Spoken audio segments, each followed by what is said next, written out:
예, 오늘 지수가 조금 사실은 낙폭을 좁혀줘야 되는데요. 낙폭이 커지고 있어서 주간 전략할 시간인데 지수 한 번만 일단 보고 갈게요. 오늘은 사실 낙폭을 뭐 플러스로 안 가더라도 이제 줄이는 게 중요한데요. 줄이는데 타다가 지금 40포인트 넘게 좀 밀리면서 또 투자자들이 조금 불안해할 수 있는 그런 국면으로 갑니다. 이번 주 시장 전망 주간 전략 세우겠습니다. 와이즈 경제연구소 차영주 소장님 함께합니다. 소장님 어서 오십시오. 안녕하십니까? 그러게 말입니다. 오늘 굉장히 또 다만 이제 최근에 흔들면서 보면 또 이렇게 아래로 훅 무너지진 않고 시장이 그렇죠. 바닥을 좀 받치긴 하더라고요. 예. 이번 주 전망 어떻게 하세요? 예, 그러니까요. 지금 크게 밀리지는 않습니다만 그래도 이렇게 아침보다는 슬금슬금 밀린다라는 것이 결코 기분 좋은 모습은 아니다라고 좀 말씀드릴 수가 있겠죠. 일단 가장 중요한 것은 현재 외국인들이 적극적으로 들어와 줘야 되는데 이런 것들이 현재 지금 외국인들이 들어올 수 있는 그러한 여건은 아니다라고 좀 말씀드릴 수가 있겠죠. 일단 시장은 조금 다소 불안정한 모습이 전개될 가능성이 높다라고 보여집니다. 특별히 증시에 있어서 호재를 지금 찾기가 쉽지 않은 그러한 시장이다라고 말씀드릴 수가 있겠죠. 이번 주 증시 일정도 뒤가 소개해드리겠습니다만 특별한 이벤트도 없는 상황이고 오히려 지금 오미크론 바이러스가 더 확산세를 나타내고 있다라는 점, 그리고 이제 미국이 금리 인상을 하게 된다라면 우리나라를 포함해서 글로벌 각국들이 각각 금리 인상에 나서야 된다라는 것은 전반적으로 봤을 때 위험 자산인 주식 시장에 있어서는 그렇게 달가운 뉴스는 아니다라고 좀 말씀드릴 수가 있겠습니다. 근데 박사님 말씀하신 것처럼 그렇다고 해서 우리가 2,900을 깨고 다시 또 내려가느냐 그래 보이진 않습니다. 전반적으로 딱 기준선을 3,000 정도로 놓고요. 코스닥 같은 경우 1,000 정도로 놓고요. 이런 것들을 중심으로 해서 등당이 거듭되는 모습들이 나타나긴 하겠는데 특별한 호재가 지금 없다 보니까 시장이 슬금슬금 밀리면서 정말 좀 답답한 연말을 맞이하게 되지 않을까 조금 우려스럽다 말씀드릴 수가 있겠습니다. 네, 오늘 11시 넘어가면서 낙폭이 커지는 것은 외국인들의 선물 매도가 지금 늘어나기 때문입니다. 7천 계약 넘게 늘어나고 있는데요. 다만 이제 선물은 또 변동성이 수시로 바뀐다. 예. 네. 오후장에 땡길 수도 있고 밀 수도 있어서요. 변동성은 커집니다. 사실 FOMC 지나고도 이제 금리에 대한 긴축에 대한 우려, 그다음에 이제 물가에 대한 인플레에 대한 우려들은 올해 끝난다고 없어지는 게 아니라 계속되잖아요. 그렇죠. 관련된 지표들도 이번 주에 좀 발표가 되죠? 예, 그렇습니다. 특히 이제 미국에 있어서 21일 날 내일이죠. 물가 지표가 이제 발표가 나오고요. 그 다음 날 이제 소비 심리 지수가 이제 발표가 납니다. 연속해서 이런 것들이 발표가 나왔는데 지금 예상치로는 다소 긍정적일 것으로 현재 보여지고 있습니다. 미국 경기가 워낙 화랑세를 나타내고 있기 때문에 소비라든지 물가 이런 것들은 지표상으로는 긍정적이다. 이게 지금 오미크론 바이러스가 일간 10,000명 넘게 지금 나오고 있는 상황에서 그것이 나타나기 직전 이제 수치이기 때문에 현재로서는 긍정적인 그런 모멘텀으로 자리매김할 수 있을 가능성이 높다라고 좀 말씀드릴 수가 있겠죠. 또한 이런 것들이 또 지금 현재 금리 인상을 좀 땡기는 인플레이션에 대한 우려감들 이런 것들을 자아내고 있는 것도 사실이거든요. 따라서 긍정적으로 지표가들이 잘 나온다라고 해서 안심할 것들이 아니라 이런 것들은 인플레이션에 대한 우려감들 이런 것을 통해서 현재 지금 테이퍼링 속도가 가팔라지고 미국이 내년도 3차례 금리 인상 이런 얘기가 나옵니다만 이 상황은 또 언제든지 변할 수 있는 거죠. 지금은 이제 12월 기준으로 봤을 때 FOMC의 어느 정도 기준이고 이런 지표들이 계속 잘 나오게 된다면 내년도엔 또 입장이 바뀔 가능성이 있다라고 보여집니다. 인플레이션이 어느 정도 수준이냐라는 거에 대한 논란들은 있습니다만 지금 인플레이션에 대한 어떤 급증하는 물가 상승 추세는 좀 잡혔다라고 보여지고요. 그리고 금리 인상을 예견했기 때문에 인플레이션 같은 부담은 어느 정도 시장에 반영돼 있는 모습들이 아니겠는가 그렇게 좀 말씀드릴 수가 있겠습니다. 네. 근데 우려 가운데 하나가 또 미국의 나스닥 기술주들이 상당히 변동성을 주면서 흔들립니다. 네. 반면 빅테크줄, 그다음에 전기차 관련주들도 변동이 큰데요.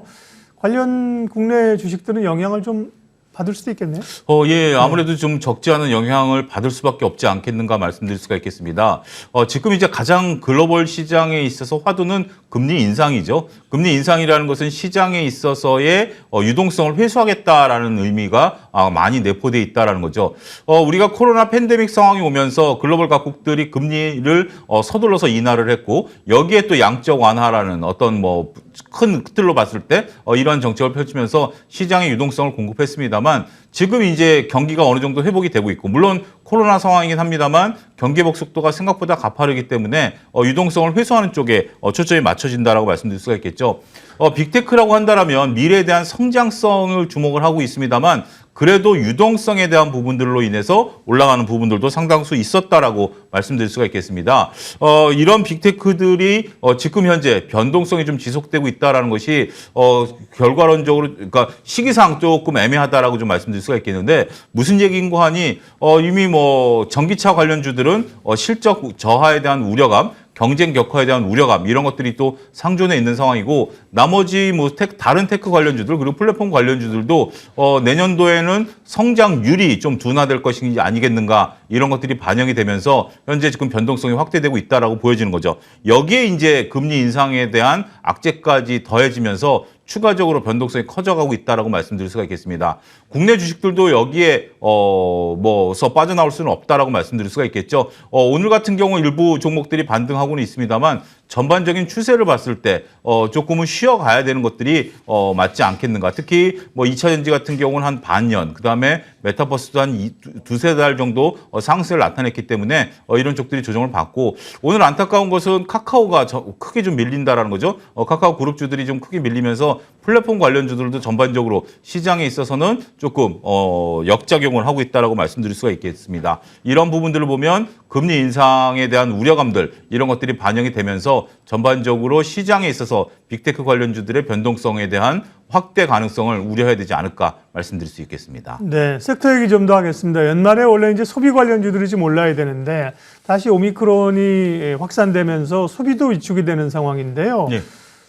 뭐 의류라든지 음식료라든지 뭐 소비 관련주 얘기 좀 해주세요.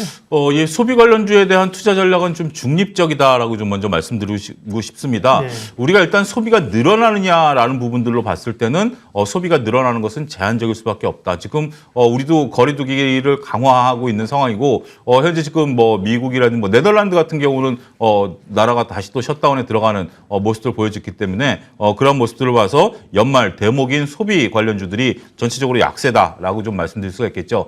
하지만 일부 소비 관련주들 중에 식음료 관련주들은 여전히 강한 흐름들을 좀 보여주고 있습니다. 그런 요소 중에 하나가 원자재 가격이 올라감에 따라서 소비자 가격을 올려놨는데 지금 앞서 언급드렸던 금리 인상이라든지 이런 것들을 통해서 원자재 가격이 조금 조정을 받기 시작했다라는 거죠. 더 이상 원자재 가격이 직전 고점을 뚫고 올라가기 어려운 상황에서 이미 소비자 가격 올려놓은 것을 내리는 만무하고요. 그렇게 된다면 이익은 오히려 증가하는 아이러니가 발생할 수 있다라고 보여집니다. 따라서 소비 관련주 중에 식음료 관련주들 같이 원자재 가격 상승을 소비자 가격에 전가한 주식들에 대해서는 우리가 지속적인 관심이 필요하지 않겠는가 말씀드릴 수 있겠습니다. 지난주에 이제 가장 관심받았던 섹터가 이제 음식료입니다. 네. 상승에 조금 조정을 보이고 있는데요. 음식료 좋게 보셨고요. 에너지 가격이 계속 들썩입니다. 액화천연가스 LNG 가격이 지금 오르는 얘기가 있고요. 그래서 전기요금 인상 가능성도 있었는데 한전은 일단 전기요금을 동결을 했습니다. 오늘 에너지나 관련주들 흐름 좀 체크해 주세요. 예, 우리나라 같은 경우 에너지 가격을 정부가 통제하고 있기 때문에 에너지 가격이 올라간다고 해서 우리가 소비자 가격을 마음대로 올릴 수 있는 것은 조금 아니다라는 점을 먼저 말씀드릴 수가 있겠고요. 지금 현재 뭐 러시아와 우크라이나의 또 어떤 군사적인 긴장감 이런 것들이 고조되면서 액화천연가스 가격에 대한 어떤 우려감들이 좀 나타나고 있죠. 원유 같은 경우 현재 지금 뭐 금리발로 인한 유가 상승의 모멘텀은 그렇게 크지 않죠. 하지만 LNG가 들썩이게 된다라면 나머지 그 석유라든지 이런 쪽들까지 동반해서 올라갈 가능성도 배제할 수 없다라고 좀 말씀드릴 수가 있겠습니다. 따라서 지금 방향성을 점치기가 쉽지 않습니다. 지금 북반구가 이 겨울 시즌이기 때문에 에너지에 대한 어떤 뭐 집중적인 수요가 늘어나고 있는 상황이죠. 하지만 지금 현재 유가가 다시 한번 공공행진을 하지 않고 있는 금리 인상발 우려로 인해서 하는 모습들입니다만 지정학적인 리스크가 커지게 된다면 이런 것들은 다시 재발할 수 있다라고 보여지는 거죠. 그렇게 된다면 여타 다른 친환경 에너지까지 들썩거릴 가능성을 배제할 수는 없습니다. 미리 그렇다고 해서 우리가 선제적으로 투자하기는 어렵다라고 보여지고요. 상황을 보면서 투자 전략을 세워야 되지 않을까 말씀드릴 수 있겠습니다. 말씀하신 것처럼 뭐 이렇다 할 호재가 없다 보니까요. 연말에 이제 배당주에 대한 관심이 좀 높아지는데 은행주도 다만 금요일 날 미국의 은행주가 밀려서 그런지 오늘 금융주들도 좀 조정을 받습니다. 금융주 전략은요? 예, 일단은 뭐 미국과는 좀 다르게 금융주들에 대해서 국내 금융주들에 대해서는 저는 좀 긍정적인 말씀을 좀 드리고 싶습니다. 네. 우리가 이제 금융회사 같은 경우 금리 인상의 수혜주다라고 좀 볼 수 있겠죠. 뭐 금융주라고 한다라면 은행, 보험, 증권 이렇게 나타날 수 있겠는데 그 중에서 그 금융 지주 회사, 그러니까 은행 지주 회사들 같은 경우는 저는 오히려 지금 투자하는데 적기가 아니겠는가 조심스럽게 말씀드릴 수가 있겠습니다. 지금 주가 수준들이 그 밀린다 하더라도 크게 밀리지는 않고 있는 상황이고 내년도에 금리 인상 수혜를 볼 수 있는 게 어느 것 중에 이제 은행주가 들어가죠. 여기에 이제 은행주들이 현재 지금 주가 수준을 볼 때 배당 수익률이 3에서 5%까지 나오는 금융 지주회사들이 상당히 많습니다. 따라서 그러한 지주회사 중심으로 2주 정도 투자해서 그 정도 수익률이 나온다. 그러니까 또 한 가지 이제 투자자분들이 우려하는 게 그거죠. 배당 받고 나서 주가가 떨어지면 무슨 소용이 있겠느냐.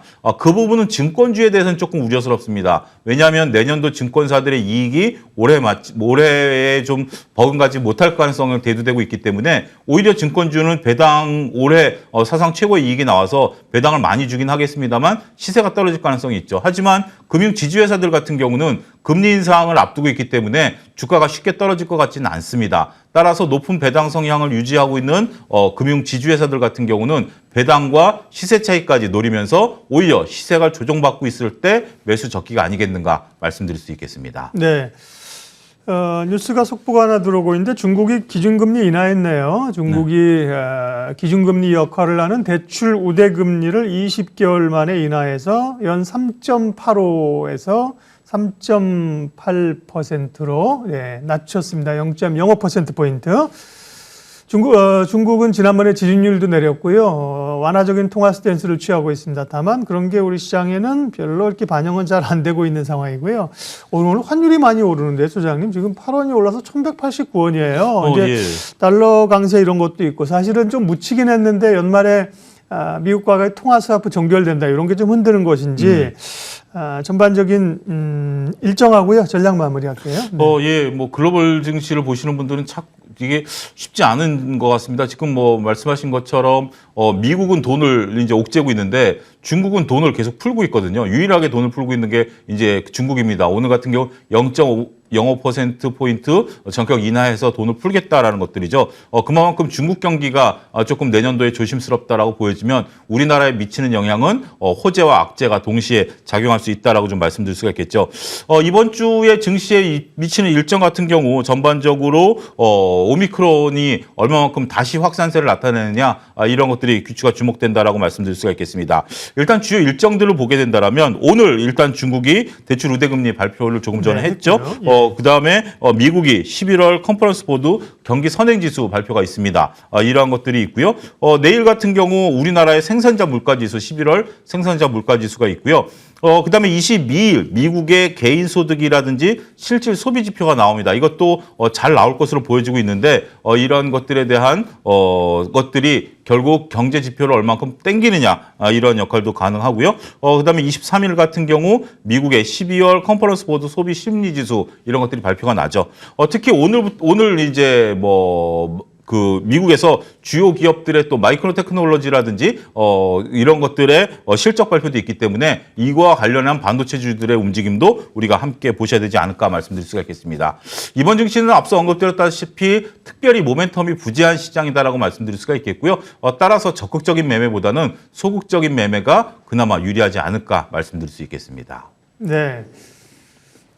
불태우기는 어렵죠. 남은 기간 동안에. 그냥 좀 잠잠하게라도 소폭 상승하면서 마무리해 줬으면 좋겠는데 또 변동성이 좀 커지고 있습니다. 주간 시장 전망 및 전략 YG경제연구소 차영주 소장님 함께했습니다. 고맙습니다. 감사합니다.